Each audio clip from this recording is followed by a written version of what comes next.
Welcome to Pastscapes, your place for calming journeys into the past. Somewhere beneath a still and silver sea, the towers of Aeloria are standing. They have been standing for longer than anyone alive can remember, tall and pale and patient, wrapped in the quiet dark of deep water, holding their silence the way old cities do when the world above them has forgotten their names. Tonight, we are going to remember. We are going to walk the streets of a city that was once the most beautiful place on earth. We are going to stand at the edge of its canals and watch the light move across the water. We are going to sit in the warmth of its lantern-lit halls and listen to the songs its people sang, and understand slowly and gently how a civilization that reached so high could come to rest so quietly on the floor of the sea. There is nothing frightening in what follows. Aeloria's story is not a story of destruction. It is a story of transformation, of a city that loved the water so much that in the end, the water came to keep it. So settle in. Let the modern world fade away. Let your shoulders drop and your breathing slow. Find a comfortable place and let your mind begin to drift, not into darkness, but into light, the soft amber light of a very old city, reflected in the surface of a very old sea. Join me as we explore the entire story of Aeloria. Before we can tell you about the city, we have to tell you about the water. Because everything in this story begins with water. Everything returns to it. And if you understand the water, its character, its patience, its long and ancient memory, then you will understand Aeloria. You will understand why it was built where it was, and how it lived the way it lived, and why, in the end, it went the way it went. In the beginning, or at least in the beginning of the part of the story that concerns us, there was a great bay. It curved like a cupped hand along the western edge of a long and gentle coastline, a coastline of pale limestone bluffs and soft white sand and shallow tide pools where the sea anemones bloomed like flowers in the afternoon sun. The bay itself was deep, deeper than it looked from the surface, deeper than most bays have any right to be, a remnant, the geologists of later ages would say, of a volcanic collapse so ancient that the land above it had long since healed over and forgotten the wound.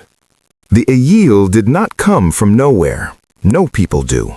Every culture carries its past with it like a shell on its back, the accumulated weight of generations, of stories, of habits of mind and hand that were formed in other places and other weathers, and slowly carried forward through time. The Aeil, when they arrived at the bay that would become Aeloria, were already a people with a long history behind them. They were already shaped, already particular, already themselves. They came from the east, across the inland sea, not the great ocean, but the smaller, shallower body of water that lay between the coastal ranges and the dry plateau beyond, a sea of green water and strong winds and unpredictable currents that most seafaring peoples tried to avoid. The Aeil did not avoid it. They had been sailing it for generations in boats built from a particular dark wood that grew only in the forests of their original homeland, a wood that was heavy and dense and resisted water with an almost stubborn persistence, so that Aeil boats lasted for decades, growing darker and more sea-polished with each passing year, until they looked less like wood and more like part of the sea itself. They were not a large people, not numerous, not warlike, not expansionist in the way that some cultures are, driven by hunger or ambition or fear to push outward and outward until the world is too small to hold them. The Aeil moved slowly. They chose their places carefully. They stayed for generations in a single location, learning it deeply, learning its seasons and its water and its particular quality of light before moving on. And they did not move on because they were driven out or because resources failed. They moved on because of something they called the calling, a sense shared across the community that the current place had been fully understood and that somewhere else was waiting to be known. The calling that brought them to the Western Bay was the strongest in living memory.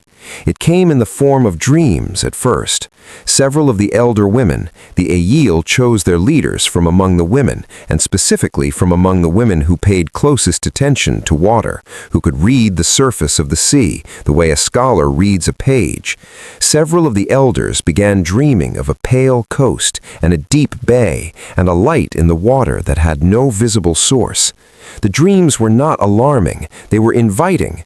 The light in the water in the dreams was warm, and the dreamer in the dream was always moving toward it, always crossing the water, always getting closer. The woman whose dreams were most vivid was named Aela. This is how the city got its name, or this is one version of how. In some of the later traditions, Aeloria is a compound word, meaning the shore of the Aeil, which may be accurate in a purely linguistic sense, but the older stories, the ones that feel closest to the original, insist that the city was named for this woman, who was the first to dream of the light in the water, who was the first to insist that the calling was real, who was the first to step ashore on the limestone shelf and say simply and with complete certainty, "Here." She was not young when this happened. The stories describe her as a woman whose hair had gone fully white, not from age alone, but from a particular grief earlier in her life, a loss so profound it had bleached her hair overnight, though the stories are careful not to say what the loss was. She was tall and thin and moved with a precision that people who knew her described as bird-like, not fragile, but economical, each movement chosen rather than automatic. She had been reading water all her life. She had spent decades learning to read the surface of the inland sea, learning what the color of the water in the morning predicted about the afternoon's weather, learning what the behavior of certain fish meant about the movement of deeper currents, learning to tell the difference between a wind that would strengthen and a wind that had already peaked. On the morning that the Aeil boats rounded the southern headland and the western bay came into view for the first time, Aela was standing at the prow of the lead vessel. She saw the bay. She saw the pale limestone bluffs. She saw the shelf of pale rock revealed by the retreating tide, wet and gleaming in the early morning light. She was quiet for a long moment. The crew of her boat was watching her, as they always did when she went still like that, because her silences were usually followed by something worth paying attention to. Then she said, "This is the place we were dreaming of." Not a question, a recognition. They came ashore in the late morning. The tide was still low, and the limestone shelf was fully exposed, and they walked across it to the base of the bluffs, a broad, flat walk across a surface that was slightly springy underfoot in places, where decades of seaweed had dried and compressed into something almost like felt. The bluffs were perhaps 30 feet high here, and there were places where they had eroded into wide, shallow alcoves, half cave and half shelf, high enough above the water that even a full tide would not reach them. These were the first shelters. The Aeil spent the first night on the shore. They did not build fires immediately. This was their custom in a new place, to spend the first night in darkness, listening, to let the sounds of the new place accumulate, to notice what moved and what was still, what called out and what stayed silent. Several of them waded into the shallows just as the last light faded from the sky, standing thigh-deep in the coursal water, feeling the slight pull of the tide as it began to turn, and the water began slowly to rise. And then they saw the light, the same light from the dreams, the faint greenish-blue glow from deep within the water. It was very faint. You had to be looking for it, or looking exactly in the right direction at exactly the right moment, but it was there, a warmth in the darkness below, a soft pulse, or what seemed like a pulse, a gentle brightening and dimming that matched no rhythm that anyone could immediately identify, not the tides, not the stars, not the heartbeat. Ayla waded deeper to look at it. She stood chest-deep in the bay of that first night, her white hair loose around her shoulders, looking down at the soft glow beneath her feet. No one spoke.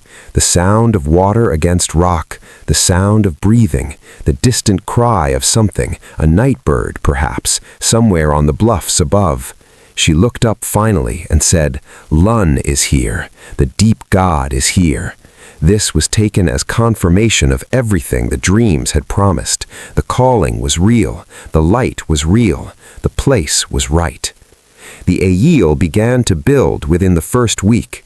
Their earliest structures were not towers. They were low and wide and practical, platforms of woven reed raised slightly above the wet stone, covered with fabric woven from the same dark fiber they used for rope, weighted at the corners with smooth stones from the tide pools. These were sleeping platforms more than anything, places to lie above the damp ground and the small creatures that moved through the shallows at night. They were also, by intention, temporary. The Aeil built temporary things first in a new place because they did not yet know enough about the place to build permanent things. The tide heights, the direction of the prevailing winds, the behavior of the water in storm. All of this had to be learned before stone was stacked on stone. The learning took 3 years, 3 full years of living on the shore, of noticing, of measuring. They drove wooden stakes into the limestone at the high tide line, a full year of high tide lines, to understand how the water rose differently in different seasons. They recorded the direction and speed of every significant wind. They tracked the movement of the deep water glow, noting when it was brightest and when it nearly disappeared.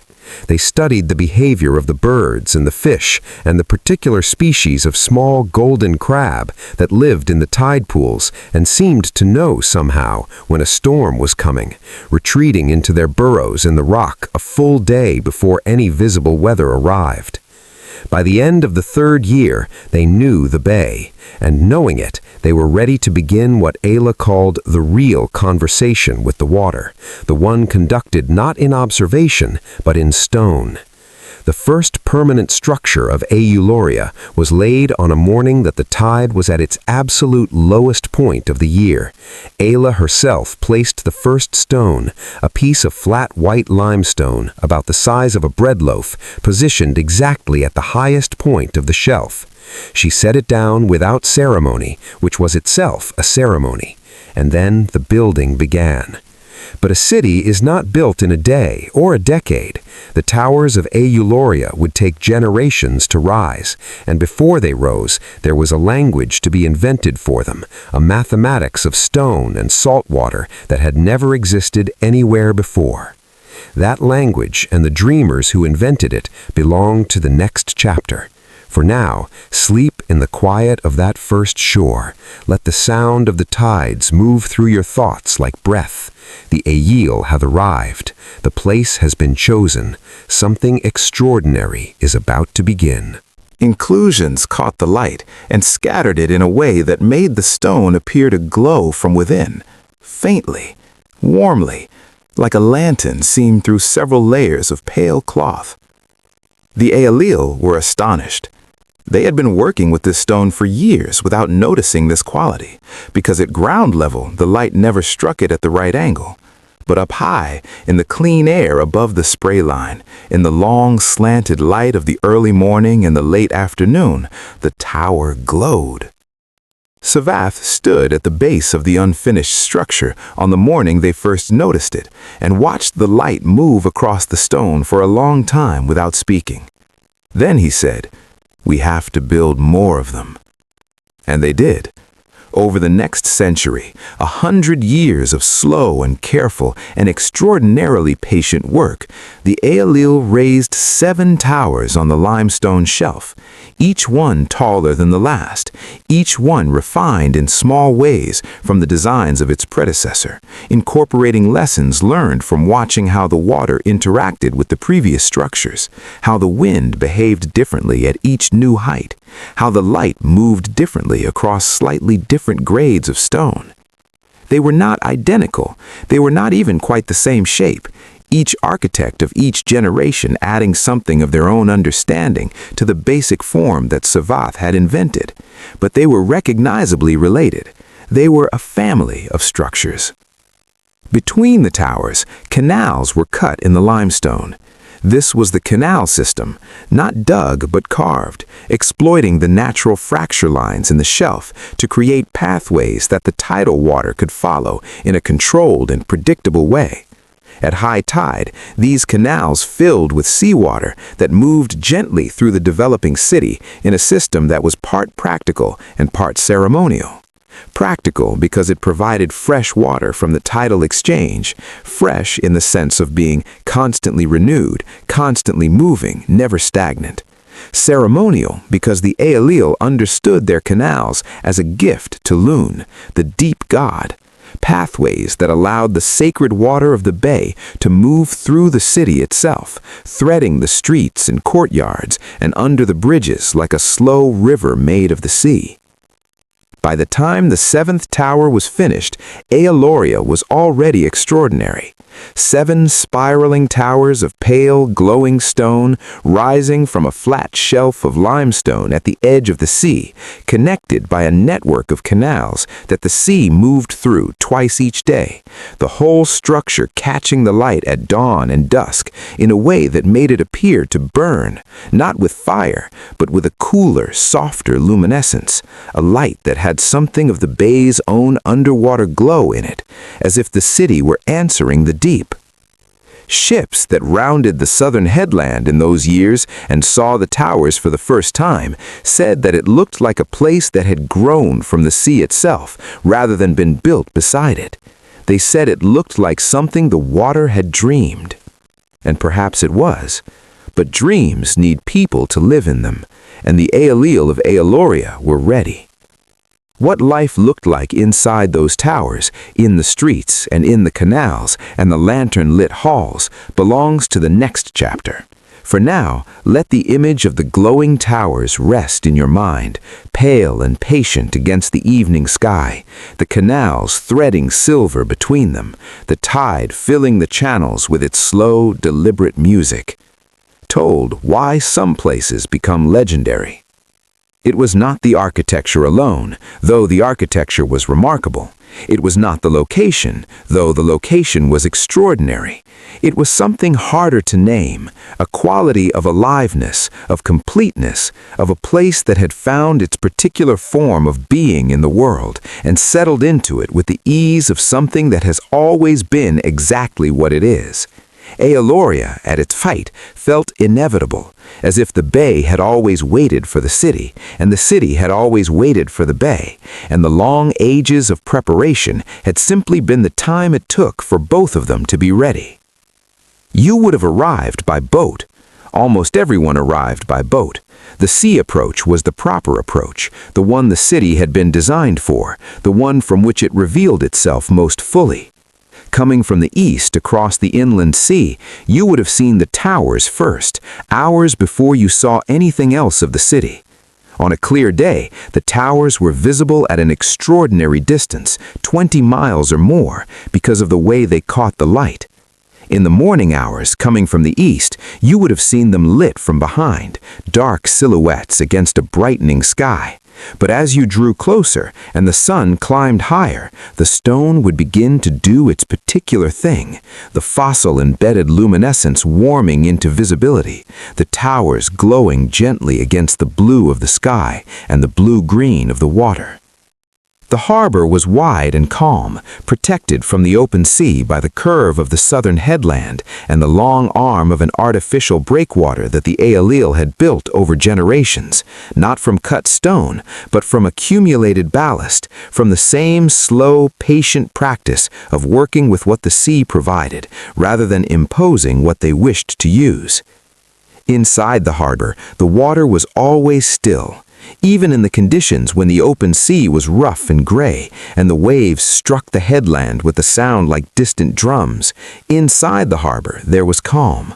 The water was the color of shallow water everywhere, that particular clear green of the sea over pale sand, bright and transparent, the bottom visible in many places, the movements of fish legible as shadows on the light-colored floor. The tide market was the first thing you would have seen when you stepped ashore.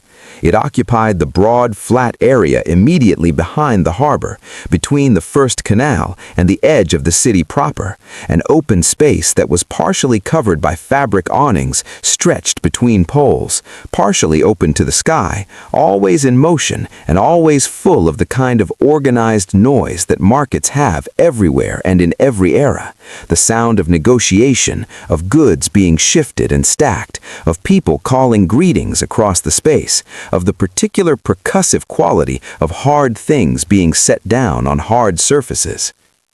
The tide market sold everything. That was its character and its genius, not specialization, but comprehensiveness. A market where everything was available, where the Aeolian fisherman with his morning catch could sell it to a merchant who would then sell it to the cook at the public kitchen 3 canals away, and where that same fisherman could buy in the same morning cloth woven in the eastern regions, salt pressed into cakes from the inland sea, carved wooden tools from the forests to the north, pottery glazed with the particular blue-green glaze that Aeolian potters had developed and that was recognizable anywhere in the known world as specifically, unmistakably theirs. The pottery is worth a moment's attention. Aeloria was famous for many things, but the pottery was perhaps the most widely distributed, the thing most likely to turn up in the digs of distant archaeological sites, the thing that archaeologists of later millennia would use to trace the extent of Aeolian trade connections. The glaze was the secret, a compound of copper minerals and sea salt, and a third ingredient that the potters kept private, that was almost certainly derived from the same distinctive mineral content of the cave earth used in the original mortar of the towers. Fired at the right temperature, this glaze produced a color that was almost exactly the color of the bay at mid-morning, that clear, luminous turquoise that shifted towards blue or towards green, depending on the light and the angle. People who had never seen the bay recognized the color as special. People who had seen the bay recognized it as a deliberate act of memory. Beyond the tide market, the streets of Aeloria were narrow and irregular. Not chaotic, there was a logic to their irregularity, which followed the natural contours of the limestone shelf and the course of the canals, but they did not run straight, they curved, they turned, they widened unexpectedly into small open plazas and narrowed again into passages barely wide enough for 2 people walking side by side. The buildings on either side of the streets were built directly from the ground up in the same spiral-inflected limestone as the towers, low at street level, rarely more than 2 stories, but often connected at the upper floors by covered bridges, so that the whole middle level of the city was threaded with these overhead passages, creating a second network of movement above the street level. The canals were everywhere. Every few streets you would cross a bridge, low and flat, built of the same pale stone, with sides carved in the repeating pattern that Aeolian craftspeople used for all their carved work, a pattern that abstractly represented the movement of water, the specific signature of this particular bay's tidal flow, rendered in stone. The canals beneath these bridges were sometimes narrow, only a few feet across, and sometimes wide enough for the small flat-bottomed canal boats that served as the city's internal transport to pass each other without touching. The water in the canals was tidal, renewed with each cycle, the seawater moving in and out through a system of channels and sluices that the original builders had cut into the rock, supplemented over generations by an increasingly sophisticated network of gates and channels that controlled the flow more precisely, directing fresh tidal water where it was needed and allowing the older water to drain away. At high tide, the canals ran full and swift. The water was clear. Beneath the tallest tower, there were rooms that the city did not talk about. Not secret, exactly. Everyone knew they were there. The beneath rooms, people called them. in the casual shorthand that cities use for places that are part of everyday life, but also somehow set apart, somehow different in quality from the streets above. You did not go to the beneath rooms casually. You did not take visitors there as part of a tour of the city. You mentioned them the way you might mention a very old relative who lives in the back of the house and keeps different hours and inhabits a different kind of time than the rest of the family, with a respect that has something of awe in it. The beneath rooms were the home of the tide oracles. The oracles were the keepers of something the Ael called the deep knowledge, an understanding of the bay that went beyond observation and measurement into territory that modern people might call mysticism, but that the Ael themselves would have simply called attention, paying very close attention for a very long time to something that most people do not have the patience or the stillness to attend to. The beneath rooms were carved directly into the limestone of the shelf. They lay below the base of the tower, accessible by a single staircase cut into the rock, the steps worn smooth and slightly hollowed in the center by centuries of feet going carefully down. The rooms were not large, 4 of them, arranged in a rough square around a central chamber that had no roof, an open shaft that went up through the base of the tower, so that from the bottom you could look up and see a circle of sky, or stars, or the underside of clouds, framed by the pale spiral of the tower rising above you. The central chamber flooded at high tide. This was intentional. The shaft through the tower's base allowed air to move in and out as the water level changed.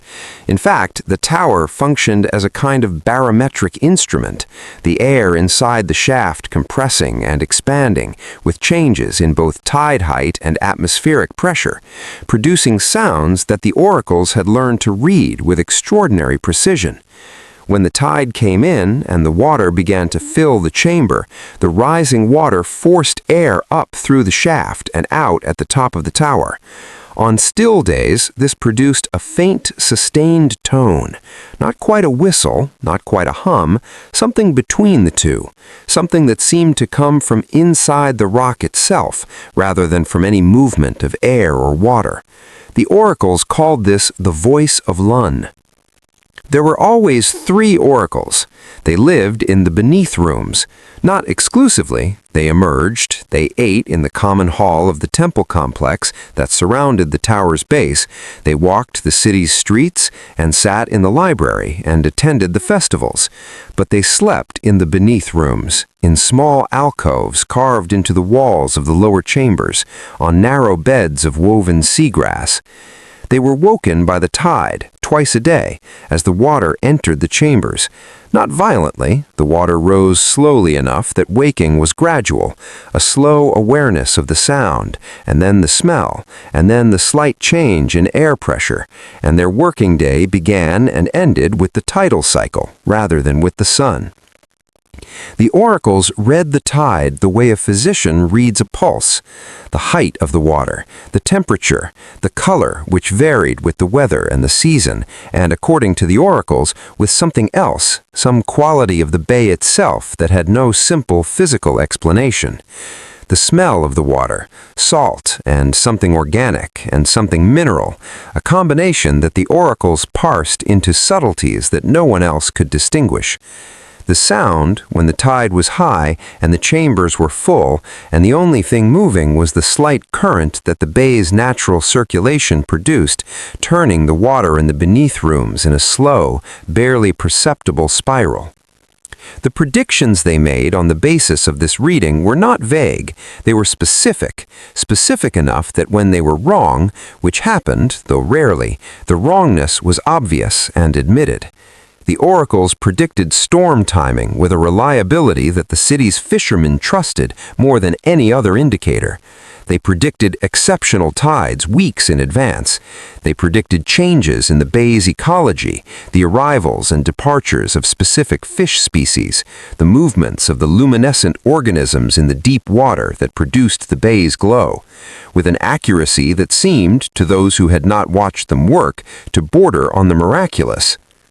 The oracles also predicted other things that were harder to categorize as either science or mysticism, things that existed in the space between the two, in the territory that careful, honest attention sometimes reaches when it has been applied to a single subject for long enough. The oracles paid attention to patterns, very long patterns, patterns that required the records of generations to identify, that could not be seen in a single lifetime, or even in several lifetimes, but only became visible when the accumulated observations of many oracles across many decades were read together.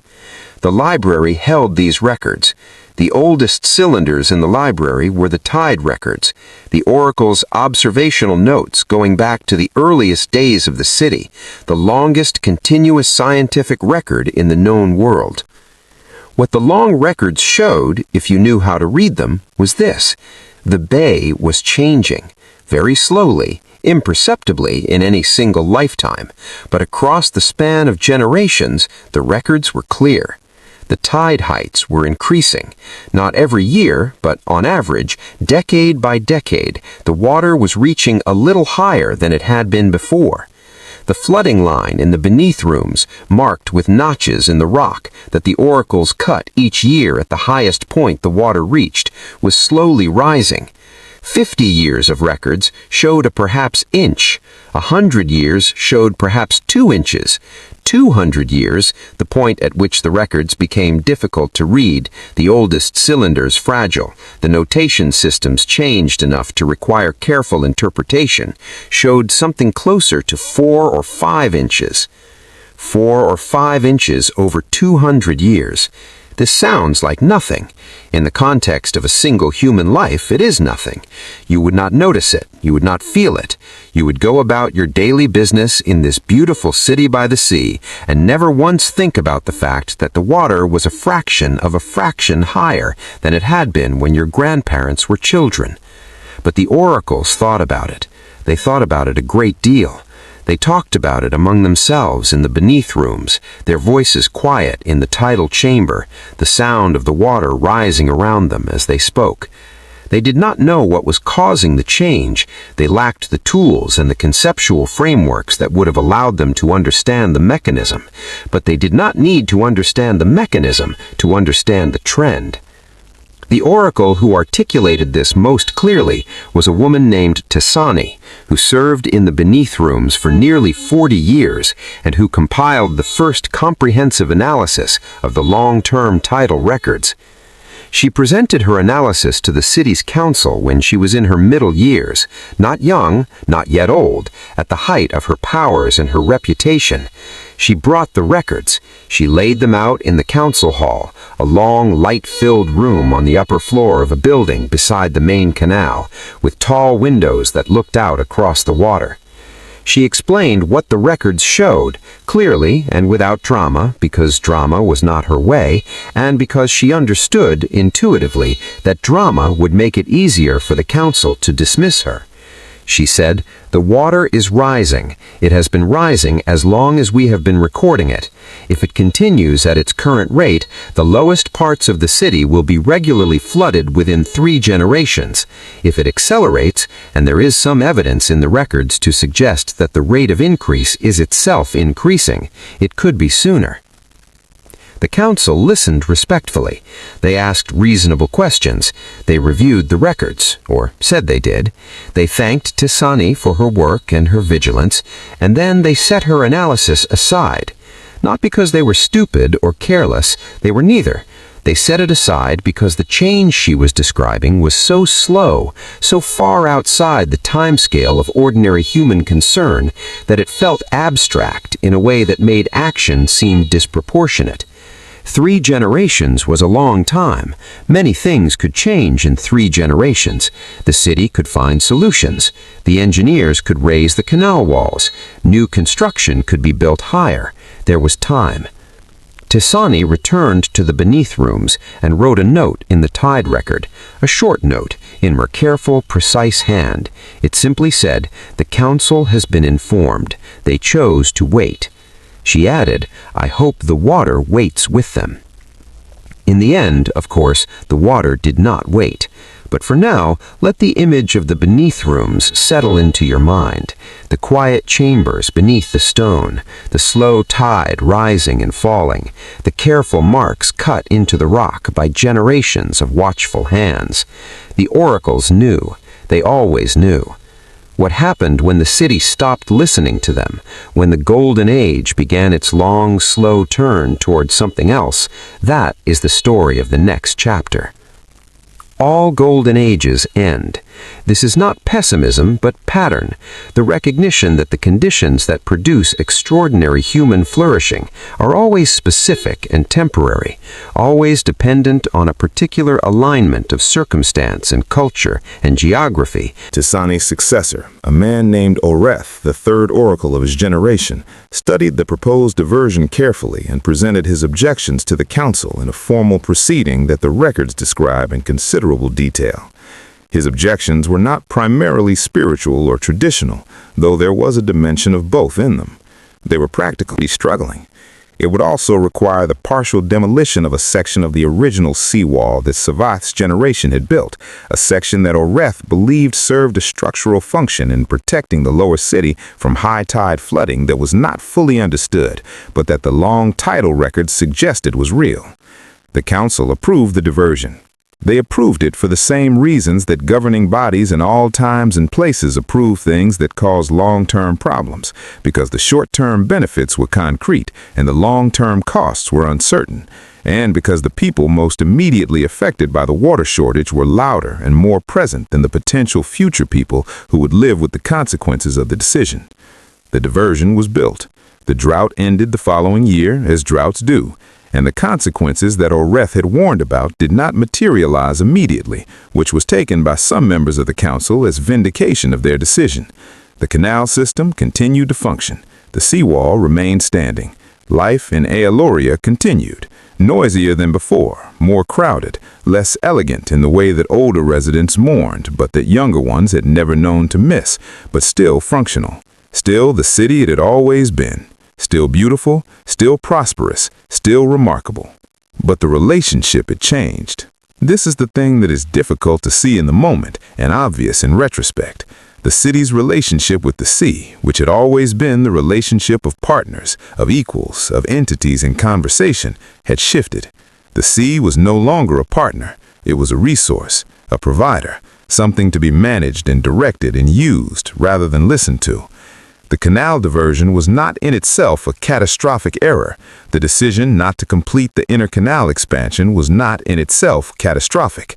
The failure to engage seriously with the Tide Oracle's long-term warnings was not in itself catastrophic. Each of these things alone was manageable. Together, they were a fracture. A fracture in the way the city understood itself, a fracture in the relationship between Aeloria and the bay, between the built world and the natural world, between the human timescale and the geological timescale, between what the city wanted to be and what the water was slowly, patiently, without urgency, insisting it had always been. Oreth wrote in the tide record in the year after the diversion was completed. The water is still rising. It does not know about our decisions. It does not care about our reasons. It rises because it rises. We have bought ourselves comfort in this generation and spent it against the account of the next. I hope they are better at arithmetic than we are. He died the following winter at an old age in his alcove in the beneath rooms. His successor cut the tide mark that year and noted without comment that it was the highest mark ever recorded. The fracture continued to widen slowly, as fractures in stone do, not violently, but with the patient persistence of water finding its way through every available opening. And the water, as it always had, as it always would, kept rising.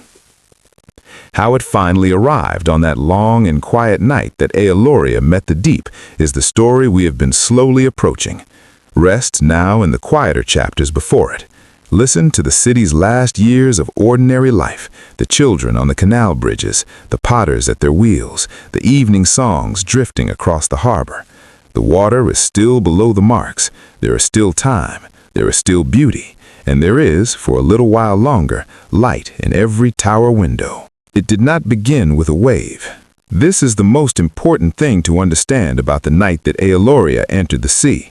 It was not a catastrophe in the ordinary sense, not the sudden and violent thing that the word disaster implies.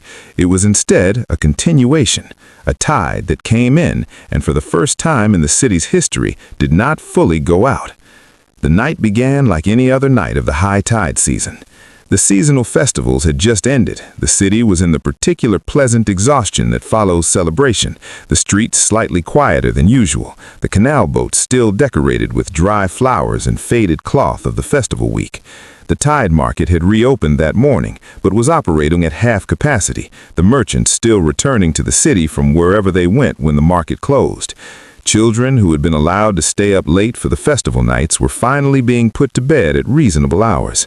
The tide began to rise at the usual time. There was nothing remarkable about it. The oracle on duty that night, a young woman named Vale, only 3 years into her service, still learning the full vocabulary of the Beneath Room's particular language of sound and water, noted in the tide log that the rising seemed normal, perhaps slightly faster than average. She noted this with the careful honesty of someone still establishing their professional identity, not wanting to miss something, but also not wanting to call attention to something that turned out to be nothing. The tide was not nothing.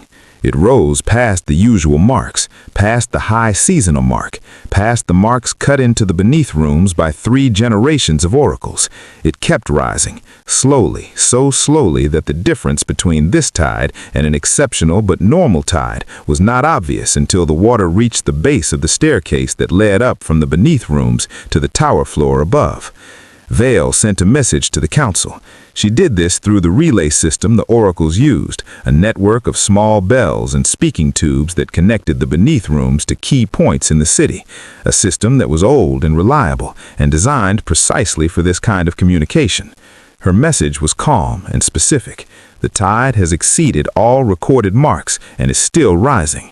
She requested that the council activate the city's high tide protocols, a set of procedures established generations ago and rehearsed annually, designed to move people and valuables to higher ground in the event of an exceptional tide. The council was not immediately reachable. This is one of the painful details preserved in the records of that night. The council was attending a private gathering at the home of one of its senior members, a celebration unrelated to any official business, and the bell relay operator at the council hall was not informed of the location of the gathering. There was a delay. Not a long delay, perhaps 2 hours, but 2 hours in which the water continued to rise, while the message that might have started an organized response was making its way through a chain of messengers. In those 2 hours, the lower city began to flood. Slowly, without drama, the water came over the walls of the lowest canals in the oldest part of the city, the part closest to the shore, where the limestone shelf was nearest to sea level, and spread across the streets in a thin, dark sheet. At first it was ankle-deep, then knee-deep. It was cold and clear and moved in small, purposeful currents as it found the paths of least resistance through the street network, following the subtle gradients of the limestone surface toward the lowest points.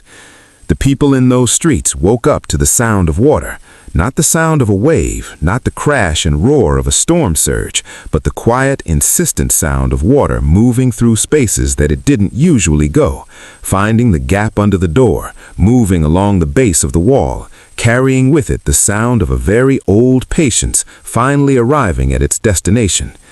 Most people responded calmly. This is worth acknowledging. The people of Aeloria were people who had lived with the sea all their lives. They understood tidal flooding. They had contingency plans. They had practiced for this. The high tide protocols, which the council finally activated around midnight, were not unknown to the population. People gathered what they could carry and moved upward, up the staircases of the tall buildings, out to the streets that were built on higher sections of the shelf, across the covered bridges to the upper levels of the city where the water had not yet come. The lanterns were everywhere. This is the image that the stories most consistently return to, the lanterns. People carried them as they moved through the darkened, flooding streets. Small clay lamps, the turquoise glazed ones, filled with oil, carried in cupped hands against the wind. From a distance, from the heights above the city, what you would have seen was a slow movement of small lights through the dark streets, hundreds of them moving steadily upward, the motion gentle and unhurried, like fireflies rising from the lower reaches of a forest to the canopy above. The towers were used as refuges. Their spiral design, which meant that the staircase wound all the way to the top, allowed people to ascend above the rising water while remaining inside the familiar structure of the city. Families gathered in the tower rooms, the round, curved-walled rooms that the tower's interior spaces created, furnished simply, lit by the lanterns people had carried, the sound of the water audible from below, not threatening in its sound, only steady. From the tower windows, those who looked out could see the city changing. The lower streets were fully submerged now. The canal walls were invisible. There was no longer a canal network, only a wide expanse of water, through which the tops of the lower buildings protruded, the waterline crossing the walls of the first-floor windows. The upper parts of the city were still above water. The parts built on higher ground, the library, the higher residential streets, the northern quarter where more recent buildings had been placed on a section of shelf that was naturally elevated, these remained dry through the night and for the days that followed. The city was not entirely submerged. Even at the highest point of the flood, perhaps a third of Aeloria remained above water. But the third that was submerged included the oldest part of the city, the first towers, the original canal network, the harbor and the tide market, the beneath rooms, though Vale had climbed the staircase hours ago and was now in the upper tower room with her tide log in her lap, writing in the record with the... In the weeks after the night of the long tide, Aeloria became two cities. One city was physical, the part that remained above water, which people worked furiously to shore up, to reinforce, to adapt to the new reality of a shoreline that was now 30 feet closer to the streets than it had been a month ago. The other city was a city of memory, the version of Aeloria that existed in the minds and hands and voices of the people who had lived there, who had worked and eaten and raised their children and sung at the tidal festivals, who now understood that the place they had known was not coming back. Both cities were real, both mattered. But it was the second city, the Aeloria of memory, that would turn out to have the longer life. The decision to leave was not made all at once. It happened gradually in the months following the flood as the pattern that Vale had identified on the morning after the first long tide became undeniable. The water was not returning fully to the bay. Each subsequent tide took a little more and left a little more behind. The lower city was permanently flooded, not deeply in most places, but enough to make habitation there impossible, and enough to make it clear that the trend was not reversing. The engineers who were consulted said what engineers say when they're being honest. There are things we can do, but they will require resources we do not have, and they will slow the process, but not stop it. People began to leave. Some went south along the coast to smaller settlements that the Ael had established in earlier generations, outposts and fishing villages that were now suddenly asked to absorb hundreds and then thousands of the mother city. Some went east, back across the inland sea, to the regions from which the original Ael migration had come, now so many generations that what they found there felt foreign rather than ancestral, but familiar in small ways, in the plants and the quality of the light and the accent in the oldest words. Some stayed. A significant number, perhaps a third of the original population, chose to remain in the surviving upper portion of Aeloria. They rebuilt, they raised the walls of the upper canal network, they redesigned the harbor to function at the new water level. They moved the tide market to higher ground and re-established it there with a determination that was part stubbornness and part love. The love that people who are born into a place have for it. A love that can persist even when the place itself is changed beyond recognition. But it is the people who left who carried Aeloria into the world, and what they carried was extraordinary. The Ael who dispersed from Aeloria after the long tide did not leave as refugees leave, without organization or resources, driven by pure emergency. They left, for the most part, with time to prepare, with boats loaded deliberately, with libraries packed carefully into the clay cylinders that the library scholars had developed specifically for transport, with the knowledge in their heads, the architecture, the engineering, the agricultural practices, the maritime skills, the philosophy that distinguished Aeolian culture from anything else in the known world. And they left with the pottery. Thousands of pieces of turquoise-glazed Aeolian pottery went out with the departing boats, not just as precious objects, but as communication. The glaze formula was a closely held secret, but the Ael potters who dispersed brought it with them, and wherever they settled, they made pottery in the Aeolian style, using the local clay but the ancient glaze.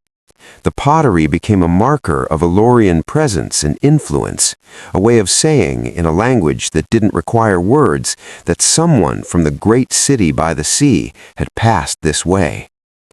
The influence of the dispersal reached three major centers.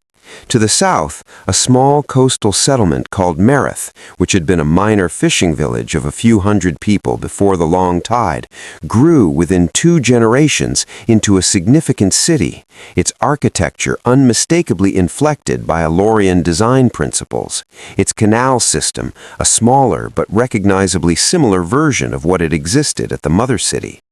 The spiral motif appeared in Merith's buildings, adapted to local stone and local conditions, but still recognizably the language of Sevith's original invention. To the east, the influence was more diffuse, but perhaps more lasting.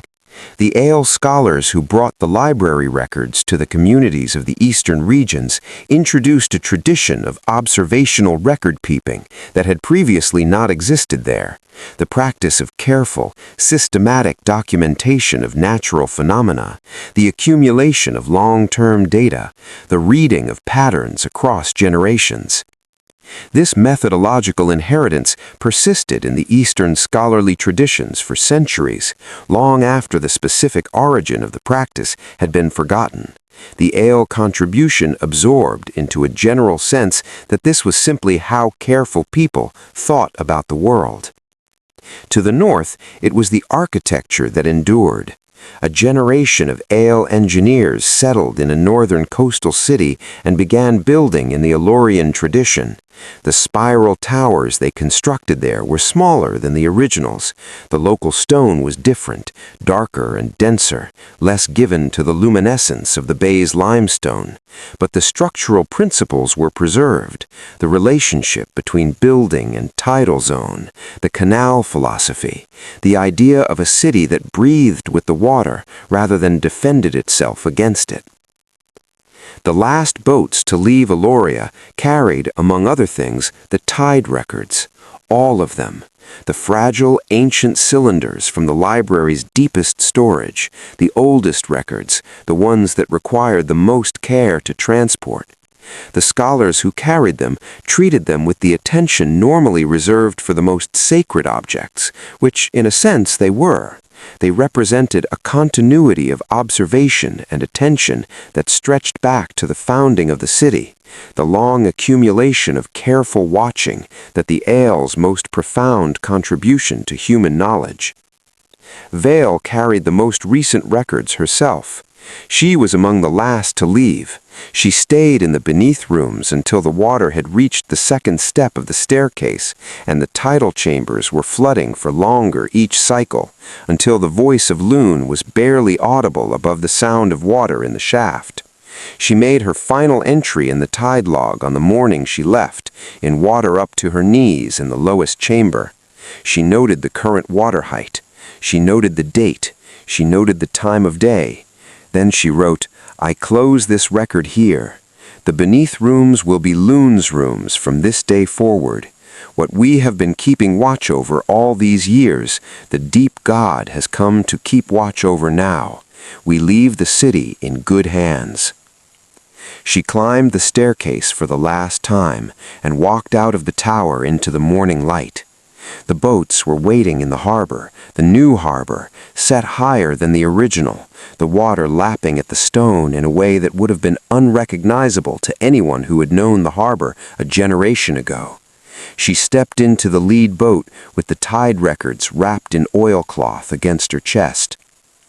The boat moved out across the bay.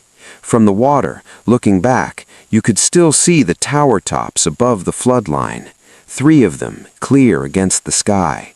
The others were visible as darker shapes just below the surface, the stone still pale and glowing in the underwater light, still doing what the stone of Aeloria had always done, still catching the light and holding it, scattering it back in that warm, particular way. The people on the boats watched until they rounded the southern headland and the towers disappeared from view. Some of them cried, some of them did not. Some of them sang an old festival song, the one that had been sung at the tidal festival since the earliest generations, the words in the original Ael language that many of them barely spoke now, the melody unchanged across all those centuries. The song lasted until the bay was out of sight, then it stopped, and the boats moved on. But the city they left behind was not empty. It was full of stone, full of water, full of all the small things that people leave when they leave a place suddenly. The pottery on the shelf, the lines scored in the doorframe marking a child's height, the worn hollows in the stone steps where generations of feet had passed. Aeloria, beneath the water, was still utterly itself, still the city Aela dreamed of, still the city Seveth had built, still holding its spiral towers up toward a sky it could no longer quite see through the darkening water above it. What it looks like down there, what it still looks like, let yourself sink. Not into sleep, not yet, into water, into the particular water of this particular bay on a still afternoon when the surface is flat and the light comes through at an angle that makes everything below it visible as if through imperfect glass. Let yourself sink slowly, without urgency, with the patient curiosity of someone who has all the time in the world and nowhere else to be. Let the water close over your head and the surface sounds disappear, and the world below the surface reveal itself, slowly, as your eyes adjust. This is what you would find. The beneath rooms are the deepest part of the city that can be reached. The staircase is intact. You can descend it, if you are willing to go that far down, into the lowest chambers that Vale once monitored with such precision. The tide marks cut into the wall are still there, still legible if you know what you are looking for. The carved notches still sharp in places where the encrusting organisms have not yet filled them in. The notch that Orith cut in the year of exceptional tides, the one he noted in the record as the highest in recorded history, is about 2 feet below the current permanent water level. This is a fact that holds in it the entire story of Aeloria, compressed to a single measurement. There is still a glow. This is the thing the divers say, the ones who have descended to the lower bay, the ones who have gone deep enough to be below the city and look up at the underside of the limestone shelf. They say that the glow is still there, that the luminescent organisms that produced the light in the bay on the night Aela first waded in, the night she said, "Lun is here," are still living in the deep water beneath the foundations of the city.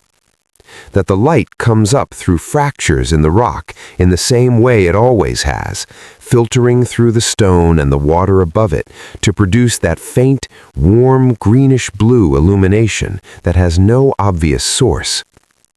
Some say it is brighter now.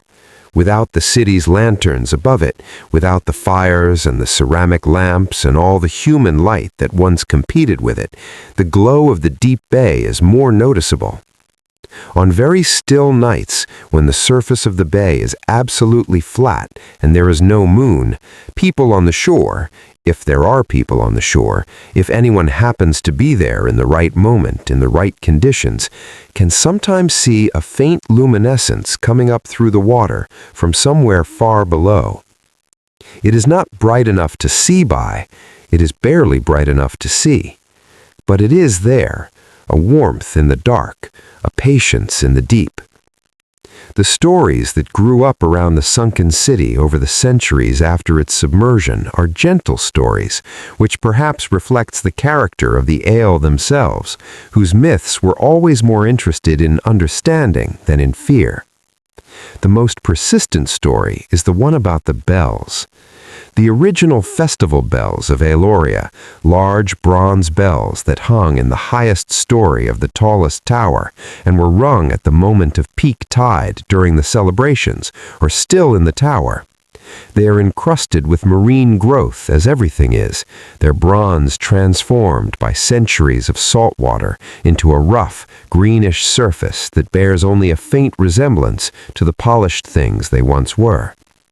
And they ring, the stories say, not often, only in certain conditions, specific combinations of tidal height and current speed and underwater weather that produce in the column of water inside the tower's shaft a resonance that causes the old bells to move and to produce not the clear, bright sound of struck bronze, but something much quieter, a low, sustained tone that seems to come from the rock itself.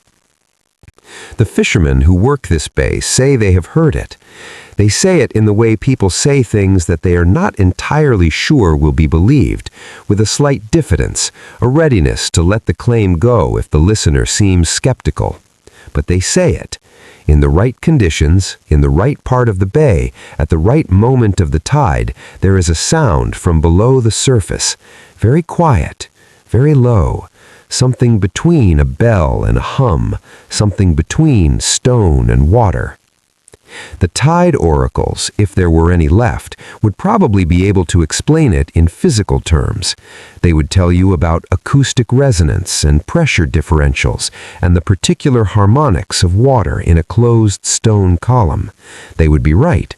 And they would also probably say that Lun is still here, that the deep is still paying its particular kind of attention, that the slow and patient observation that the beneath rooms were designed to facilitate is still happening, now without human intermediaries, the bay simply monitoring itself, the way it always has, the way it always will.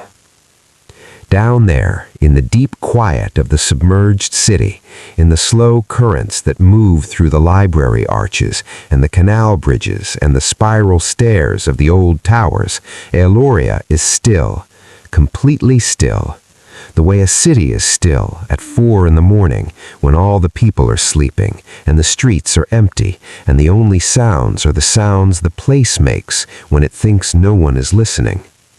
But someone is listening. Down there, in the dark, in the warm blue-green glow of the ancient bay, something is always listening. As you rest here, let yourself imagine it, the stone below the water still glowing faintly, the fish moving through the archways of the old library, the bells barely audible somewhere far below, the tide, as it always has, coming in and going out, the ancient rhythm that began before Aeloria existed and continued after it went under, and will continue long after the last person who has ever heard its name is gone. The tide does not know about Aeloria.